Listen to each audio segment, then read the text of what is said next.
ನಾವೆಲ್ಲರೂ ಕೂಡ ಇವತ್ತು ಈ ಕಾರ್ಯಕ್ರಮದಲ್ಲಿ ಭಾಗವಹಿಸಿ ಮನೆಗೆ ಹೋದ ನಂತರ ಈ ಕಾರ್ಯಕ್ರಮ ಮುಕ್ತಾಯ ಆಗಲ್ಲ.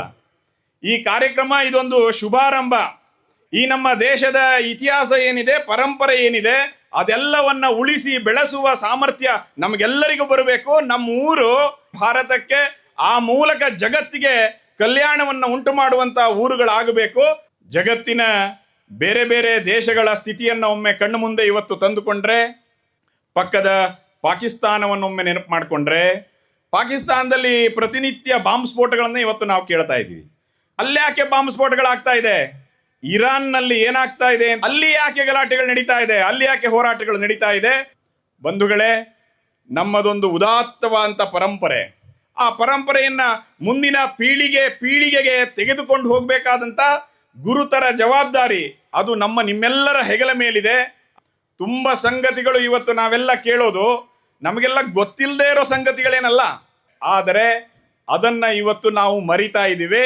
ಮತ್ತೊಮ್ಮೆ ನೆನಪು ಮಾಡಿಕೊಂಡು ಮುಂದಿನ ಸಮಾಜಕ್ಕೆ, ಮುಂದಿನ ಭವ್ಯ ಭಾರತದ ನಿರ್ಮಾಣಕ್ಕೆ ಕೊಡಬೇಕಾದ ಕೊಡುಗೆ ಏನು ಅಂತ ಅರ್ಥ ಮಾಡ್ಕೊಂಡು ಇವತ್ತಿಲ್ಲಿಂದ ಹೊರಡಬೇಕು.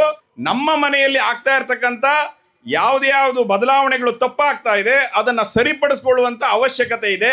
ಅದಕ್ಕಾಗಿ ಅದನ್ನ ನೆನಪು ಮಾಡ್ತೇನೆ. ಮೊದಲನೆಯ ಬಿಂದುಗೆ ಹೆಸರು ಕುಟುಂಬ ಪ್ರಬೋಧನ್. ನಮ್ಮ ಮನೆಗಳಲ್ಲಿ ಯಾವ್ಯಾವ ಒಳ್ಳೆಯ ಸಂಗತಿಗಳಿತ್ತೋ ಆ ಎಲ್ಲ ಒಳ್ಳೆಯ ಸಂಗತಿಗಳನ್ನ ಉಳಿಸಿ ಬೆಳೆಸಬೇಕಾದ ಜವಾಬ್ದಾರಿ ಯಾರ ಹೆಗಲ ಮೇಲಿದೆ ಅಂತಂದ್ರೆ ನಮ್ಮೆಲ್ಲರ ಹೆಗಲ ಮೇಲೆ ಇದೆ. ಕಳೆದ ಒಂದು 25-30 ವರ್ಷಗಳನ್ನ ಸ್ವಲ್ಪ ಹಿಂದಕ್ಕೆ ನೆನಪು ಮಾಡಿಕೊಂಡ್ರೆ ನಮ್ಮ ಮನೆಯಲ್ಲಿ ಯಾವ್ದೆಲ್ಲ ಒಳ್ಳೊಳ್ಳೆ ಸಂಗತಿಗಳಿತ್ತೋ ಅದೆಲ್ಲವೂ ಇವತ್ತು ನಮ್ಮ ಮನೆಯಲ್ಲಿ ಉಳಿದಿದೆಯಾ ಅಂತ ಹೇಳಿ ಇವತ್ತು ಕಾರ್ಯಕ್ರಮದಿಂದ ಹೋದ ನಂತರ ನಮ್ಮ ಮನೆಯಲ್ಲಿ ಕೂತ್ಕೊಂಡು ನಮ್ಮನೇಲಿರೋ 4-5 ಜನ ಒಟ್ಟಿಗೆ ಕೂತು ಚರ್ಚೆ ಮಾಡಬೇಕು. ಯಾವ್ಯಾವ ಸಂಗತಿಗಳು ಒಳ್ಳೊಳ್ಳೆಯದು ನಮ್ಮಲ್ಲಿತ್ತು ಅದು ಇವತ್ತು ಇದೆಯಾ? ಒಂದೆರಡು ಇರೋದನ್ನ ನಿಮಗೆ ನೆನಪು ಮಾಡಿ ಕೊಡ್ತೇನೆ. ಉದಾಹರಣೆಗೆ, ಇಲ್ಲಿ ಬಂದಿರುವವರ ಮನೆಯಲ್ಲಿ ಬೆಳಿಗ್ಗೆ ಎದ್ದ ನಂತರ ಬಾಗ್ಲ ಎದುರಿಗೆ ರಂಗೋಲಿ ಹಾಕುವ ಅಭ್ಯಾಸ, ನಮ್ಮನೆ ಬಾಗ್ಲಿಗೆ ಹಾಕುವ ಅಭ್ಯಾಸ ಇದೆ ಅನ್ನೋರೊಂದ್ಸಲಿ ಕೈ ಮೇಲೆ ಮಾಡಿ. ಯಾರ್ಯಾರ ಮನೆ ರಂಗೋಲಿ ಹಾಕುವ ಅಭ್ಯಾಸ ಇದೆ? ಎಲ್ಲರ ಮಲ್ಲಿ ರಂಗೋಲಿ ಹಾಕ್ತೀವಿ, ಕೈ ಬಿಡಿ. ನಮ್ಮನೇಲಿ ದೀಪಾವಳಿ ಬಂದ್ರೆ, ನಮ್ಮಲ್ಲಿ ಯುಗಾದಿ ಬಂದ್ರೆ, ನಮ್ಮಲ್ಲಿ ಗಣಪತಿ ಹಬ್ಬ ಬಂದ್ರೆ ತೋರಣವನ್ನ ಕಟ್ಟುವ ಅಭ್ಯಾಸ ನಮ್ಮನೇಲಿ ಇದೆ ಅನ್ನೋರೊಂದ್ಸಲಿ ಕೈ ಮೇಲೆ ಮಾಡಿ. ಯಾರ್ಯಾರ ಮಲ್ಲಿ ತೋರಣ ಕಟ್ತೀರಿ? ಕೈ ಬಿಡಿ. ಈ ಸಂಗತಿಗಳು ನೋಡಕ್ ಸಣ್ಣದು ಅಂತ ನಮಗೆ ಕಾಣಬಹುದು. ರಾಮನ ಕಾಲದಿಂದ ರಂಗೋಲಿ ಹಾಕ್ತಾ ಇದೀವಿ, ಕೃಷ್ಣನ ಕಾಲದಿಂದ ರಂಗೋಲಿ ತೋರಣವನ್ನ ಕಟ್ತಾ ಇದೀವಿ. ಸಾಮಾನ್ಯ ಇಲ್ಲ. ಎಷ್ಟು ದೀರ್ಘ ಪರಂಪರೆ, ಸಾವಿರಾರು ವರ್ಷಗಳಿಂದ ಒಂದು ಸಂಗತಿಯನ್ನ ಯಾವುದಾದ್ರೂ ಸಮಾಜ ಈ ರೀತಿ ಉಳಿಸಿ ಬೆಳೆಸ್ಕೊಂಡು ಹೋಗ್ತಾ ಇದ್ರೆ ಅದು ಹಿಂದೂ ಸಮಾಜ, ಅದರ ಹರಿಕಾರರು ನಾವು ನೀವು ಎಲ್ಲ ಹೆಮ್ಮೆ ಪಡಬೇಕಾದಂತ ಸಂಗತಿ. ಬಂಧುಗಳೇ, ಈ ರೀತಿ ಯಾವುದನ್ನ ಉಳಿಸ್ಕೊಂಡು ಹೋಗ್ಬೇಕಾಗಿದೆ ಅಂತ ನಿಮ್ಮ ಮನೆಯಲ್ಲಿ ಕೂತು ನಿಮ್ಮನೆದನ್ನ ಪಟ್ಟಿ ಮಾಡಿದ್ರೆ ಸಾಕು. ಪಟ್ಟಿ ತುಂಬಾ ದೊಡ್ಡದು ಸಿಗತ್ತೆ, ಬಿಟ್ಟು ಹೋಗಿರುವ ಸಂಗತಿಗಳು ಸಿಗತ್ತೆ.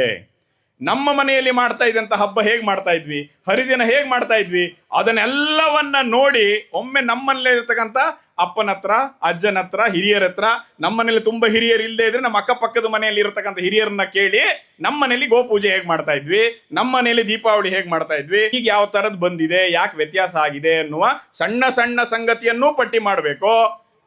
ಆಗ ಯಾವ್ದೆಲ್ಲ ಹಿಂದಿತ್ತೋ ಅದನ್ನ ಉಳಿಸುವ ಪ್ರಯತ್ನ ಆಗತ್ತೆ.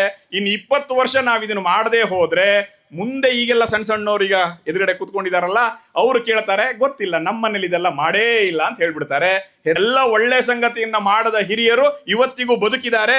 ಅವರೆಲ್ಲರಲ್ಲಿ ಪ್ರಾರ್ಥನೆ ಮಾಡ್ತೀನಿ, ನಿಮ್ಮ ಮನೆಯಲ್ಲಿ ಯಾವ್ದು ಒಳ್ಳೇದು ಮಾಡ್ತಾ ಇದ್ರೋ, ಯಾವ ರೀತಿ ಮಾಡ್ತಾ ಇದ್ರೋ ಅದನ್ನ ನಿಮ್ಮ ಮಕ್ಕಳಿಗೆ, ಮೊಮ್ಮಕ್ಕಳಿಗೆ ಕಲಿಸಬೇಕಾದ ಗುರುತರ ಜವಾಬ್ದಾರಿ ಅದು ನಿಮ್ಮೆಲ್ಲರ ಹೆಗಲ ಮೇಲಿದೆ.